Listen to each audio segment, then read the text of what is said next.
It's my first video of 2024. Welcome to the new year, everyone. I wish we could start out with cheers and applause. However, there's been an unfortunate update regarding everyone's favorite Minecraft server ever created. That's right, TubaNet. And I'm gonna really miss saying that name. TubaNet's history has been tumultuous, to say the least. And as much as it tried to hold on, it couldn't recover from a historically bad release. So the other day, TubaNet announced on its Twitter that they were going on a server hiatus starting January 12th. But it's very clear from its wording, plus how Tubbo responded and others who worked on the server, that this hiatus is likely going to be permanent. TubaNet is shutting its doors down after lasting not even half a year. So I've talked before about some of the server's immediate shortcomings when it first released and how it could improve itself to last for years to come, and I'm honestly really sad to see it not be able to do so. This video will likely be shorter than usual because there's really not a whole lot to hypothesize and speculate about. Tubbo just kind of says a lot of it out loud, but this is at least what I think of it all. So TubaNet's player count, it didn't exist. TubaNet had no community, and if there was one, they certainly didn't show up in game. Tubbo's announcement stream here had thousands of live viewers, and their tweet announcing their shutdown has almost 8,000 likes. But the day after, the server still only had a 24-hour peak of 18 players. Surely with this amount of love, these people would have tried to get one last game in, right? Doesn't appear so. So Tubbo did a lengthy intro to one of his streams where he explained the decision to move on from TubaNet for now, discussed a lot of the issues that led to its ultimate demise, and expressed a surprising amount of frustration at several things. Most obviously, the provider's supposed lack of protection against constant server attacks. Cloudflare,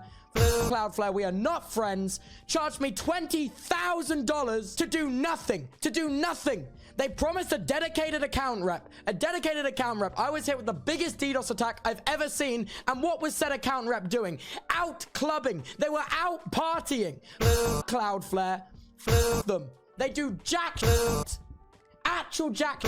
How could I be hit with the biggest DDoS attack I've ever been seen in my life and you fail to mitigate 0.0.1%? And you might send me an email to my business email right now. I will send you the fucking receipts, bro. 0.01% mitigated for $20,000 a month. Yeah, before we continue, just wanted to quickly thank our sponsor Cloudflare for today's video. They are an efficient, wonderful tool for any kind of online cybersecurity.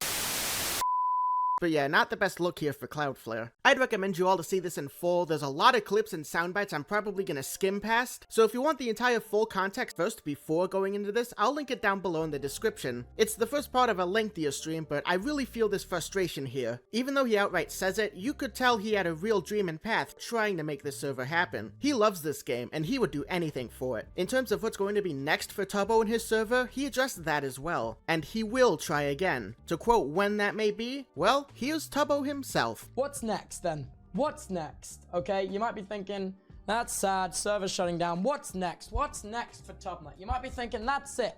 That's all it is. All right, that's all it is.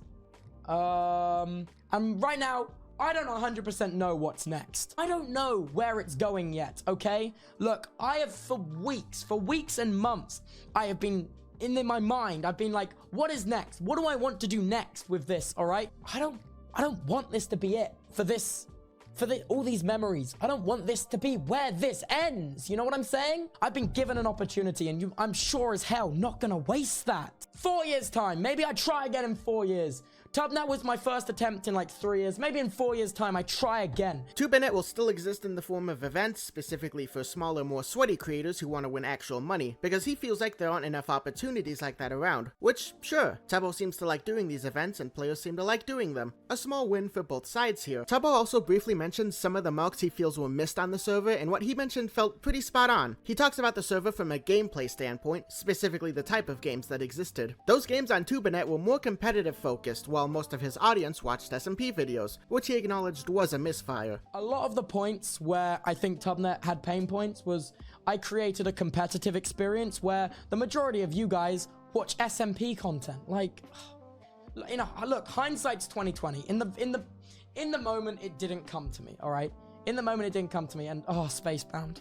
Spacebound was gonna be so cool, dude. He wanted to try to bring in Hypixel elements because that is undoubtedly where all the players go, but in doing so made a crucial error. Hypixel players aren't really starving. They kind of already have everything they need right now. And you could maybe argue that the true PvP aspects of Hypixel aren't the strongest and that they could do better there. Alongside that, Hypixel's pretty bare bones in 1.9 plus areas, and that does have a gigantic player base to this day that's severely lacking on a lot of multiplayer stuff. There's just one tiny issue though. Hoplite beat TubaNet to the punch and was able to feed that starving player base quicker, hence be able to stay over 1,000 consecutive players most times of any given day. That was the last possible player base that didn't really have anything going for them multiplayer wise that was grandiose, and I do think Hoplite was kind of around where TubaNet knew their end was imminent. Tubbo had an SMP type game mode upcoming called Spacebound that ultimately never came to fruition because Tubbo had to devote all the time to actually keeping the server up, and getting screwed over by cybersecurity probably didn't help there, with players constantly experiencing long queue waits whenever they did decide to join. Combine that with a disastrous launch, and ultimately they just couldn't afford to keep the server up anymore, and that's sad to hear. When Tubbo does try again in however many years he gives it, I believe him when he says he's gonna deliver some really cool and awesome things. It just goes to show that servers these days aren't always guaranteed a success no matter what name is behind it. What do you guys think? Was there a reality where this server outperformed Hypixel, or was it doomed to crash from the beginning? Let me know down below in the comments. And with that, I will see you guys next time. Peace.